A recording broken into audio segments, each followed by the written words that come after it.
What's going on, college hoops heads? This is another edition for the Center Hubs YouTube channel where we will be breaking down transfers, returners, NBA draft and early entrants, I suppose. I'm here. My name is Stephen Bagell. I am joined by Matt Kostoff.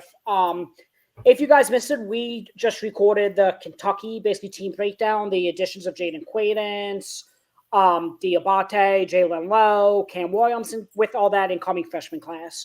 But this morning, actually, we received news that JT Toppin is not declaring for the NBA draft and he will be returning to Texas Tech. JT Toppin, AP All-American second team, arguably could have been a first teamer.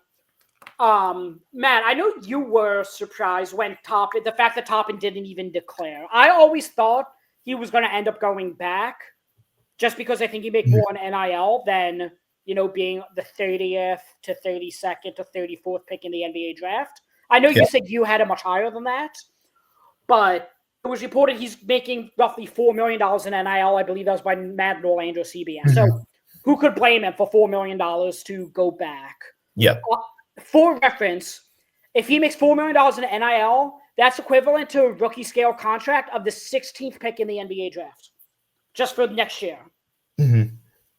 So, I mean, are you as I said, I'm not surprised Toppin went back in the end, but I am a little bit surprised that he's not even testing, because he did test the draft waters last year. Yeah, which was why I thought you go in. He could have been drafted last year easily, in my opinion. He goes, test the waters, and then you come back to go to Texas Tech, go to a better level of basketball, and then take your points up by 7 or 6. Averaging 18 and 10 again. I mean, he averaged 9 rebounds last year. I mean, I get the coming back. You want to play again for Texas Tech in the Big 12, prove yourself again. Maybe he becomes National Player of the Year. But I think about it like, hey, if you want to go to the NBA, your best shot right now without injury or anything happening was this year, averaging 18 and 10 and being the Big 12 Player of the Year. Yeah, 18 and 10 for a team that almost went to the Final Four. Yep, one shot away from the Final Four. Exactly. And then I start thinking about it from the standpoint of, I mean, their coaches, Coach McCaslin, I believe it is, great coach. I mean, I'd love to play for him myself. But then I think about it from a Darrion Williams standpoint. He sees that Toppin's coming back. Maybe he wants to come back and run it back. Or he becomes jealous of the $4 million. Maybe they're not offering the same amount, and he doesn't at that point. He goes, man, screw that. I'm going to the NBA, or I'm going to somewhere that's going to piss you off and we're going to become rivals or something, which could be fun for Texas Tech basketball. Would it be more fun for him to return to Texas Tech alongside JT Toppin and Christian Anderson, who I think is going to take a huge step, or him go to, I don't know, I want to say Texas or something, but Texas isn't even in the Big 12 anymore. So, I don't know. I want to say Kentucky, some conference rival, whoever it may be.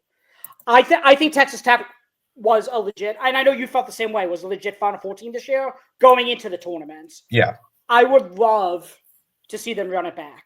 And for what it's worth, all the intel I've gotten on Darrion Williams, from what I've heard, I don't think he's the type, as you said, get jealous. I know obviously that's a possibility for anybody, but I am of the belief that he sees Toppin back, he sees Christian Anderson back, unless he tests really well in the NBA draft, which he could. I think he's a borderline first-round pick, early second-round pick. I think he's going to go back. And when I did my way too early rankings, like I did the other day, again, I posted them the day after the national championship. So much is up in the air.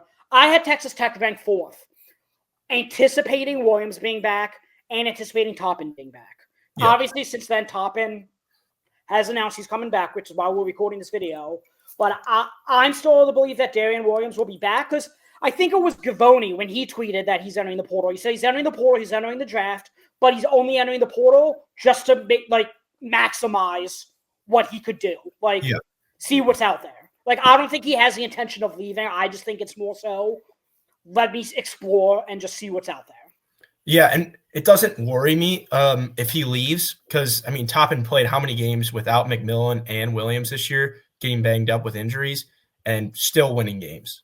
And then you add Tyeree Bryan to the fold now, as we saw today, athletic wing. I think he's about 6'5", 10 points, 4 rebounds a game on 43% from three. I mean, that's elite shooting. And from what I've watched, that's an athlete. He's an athlete, and he's also a good defender. So, I mean, he also fills a role that I think they lose with McMillan or Darrion Williams. I mean, he could play a variety of multiple roles, and he chooses Texas Tech over Michigan State. I believe it was Michigan, Miami, Clemson, Virginia. So, I mean, he's a legit guy, and it only helps them, even without Darrion Williams. Yeah, for what it's worth, we talked about this a little bit before we started recording. Bryan dropped 35 points against Gonzaga. Like, that's no joke. In a game that Santa Clara won, by the way. So, yeah. Assuming Williams is gone, you have Toppin, Christian Anderson, who I thought if Christian Anderson was like the main guy at Texas Tech was going to be an All-American. Now with Toppin there, it's very tough for any team to get 2 All-American caliber players in the same year. But then you have those two. You have Bryan. You still have Kevin Overton, who played extremely well off the bench this year. Averaged, I think, 14 or 15 points for Darian DeVries at Drake before committing to Texas Tech. As you said, Tyeree Bryan and Federico. I do think they're going to need to get a big man of some kind in the portal. They did play, I think, 60. I put it in the March Madness guide. I think they played 61% of the minutes with Toppin at the 5 and just about the same with Williams at the 4. So this is a team that's accustomed to playing small. Yeah. And I think the Big 12 in general is getting smaller. Obviously, there's no more Hunter Dickinson. There's no more, I don't know, Coleman Hawkins. I'm just spitballing guys. You saw Houston, who went smaller, the success they had. BYU has Kiba Keita playing the 5 for them. He's only 6'8". Baylor had Norchad Omer this year. Excuse me. He played mostly the 4, though. I know he played the 5 for Miami. Arizona just lost Henry Visa. Like, my point is, I do think this conference is going to get smaller and more athletic rather than bigger.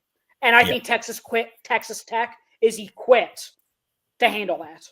And also, that you talked about the Christian Anderson takeoff next year. That could be such a fun pick and roll lob threat with JT Toppin.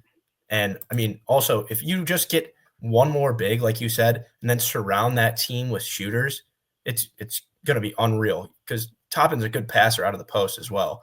When he gets double teamed, I mean, he obviously could improve his assists, only won a game, I believe, last year. But Anderson's going to take off, and he was a stud this year. Not enough minutes to be played as a freshman behind McMillan, but I see him becoming an easy draft pick next year as well. Do you have faith in Christian Anderson being like the lead playmaker? Like, we're talking about a big. Do they need a point guard? Because like he's 6'2", so he's listed as a point guard. I mean, I don't see them needing. I mean, they'll probably get another one in the portal. I don't think they're done in the portal by any means. I think they'll get another one, but I also think that's going to be a guy who can be off the ball with Anderson. Like another combo type guy. Yeah. Somebody who can share the ball with him. Because they did have Elijah Hawkins averaging 6.5 assists this year. So that's Williams averaged 3.5. So like that's a lot of just playmaking you would have to. If Williams doesn't go back, you'd have to replace. And if Williams does go back, he's going to play a lot on ball. Anderson will play a lot on ball. So then, maybe you see like a bench combo guard, like you're saying. Yeah, easy. Now, where do you see them with Williams coming back right now? With Williams coming back, I think we just talked about Kentucky a couple minutes ago. And if anyone didn't see that, go watch that episode. You talked about Kentucky being a preseason top 5 team in the nation. If they have, and again, there's only 5 teams that could be top 5, obviously. Yeah. But how does this team, who almost was, again, one shot away from the Final Four, that was for the second half of the year, clearly a top 10 team and the second best team in the Big 10 or Big 12 behind Houston, how could a team of Toppin, Christian Anderson, Tyeree Bryan, and Darrion Williams coming back not be top 5 as well? I mean, ending the year, I believe they They barely lost to Houston. That was a tough game. And then they go Kansas, Colorado, Arizona State, Baylor, and then lost to Arizona, I believe, to end the year. But I mean, that's a tough conference to become second in, especially when your guys are banged up for pretty much the majority of the end of the season there with McMillan and Williams being hurt. Yeah, and McMillan, I forget, did he end up playing in the Florida game? I believe he did. Yeah, he did it. That was the only tournament game I think he played in. Mm-hmm. But, okay, what about you? Where do you think just overall Texas Tech, with Williams and without Williams, let's say? With, I mean, obviously top 5. Yeah. Without, I'd say depends on who they get in the portal because, I mean, I don't think they're done. I mean, they're paying Toppin $4 million. They got money to spend. So I think that they go at least top 15. Yeah. I was going to say the addition of Tyeree Bryan definitely helps because, you have somewhat of an ilk of a Williams replacement. Again, Williams is a very difficult guy to replace. Yeah. But that's an underrated get for them. I believe he was like, I don't even know what he was as a transfer. He was only like 164th overall or something like that, which is disrespectful in my opinion, but also a heck of a get just to start. Yeah, again, I want to know what his wingspan is. I know we talked about this a little bit off air before we started recording, but he's long and he hits threes. Like, he's the modern 3-and-D that could really help catapult this team to a national. They were national championship contenders, in my opinion, this year. But, like, I'm saying, like, in terms of replacing Williams. Yeah. So, okay, well, hopefully we will be recording when Darrion Williams decides to come back because I want to see them run it back so bad. If there's any team in the country I want to see run it back, it's Texas Tech, I think, in terms of, yeah. So, okay, well, do you have anything to add? I don't.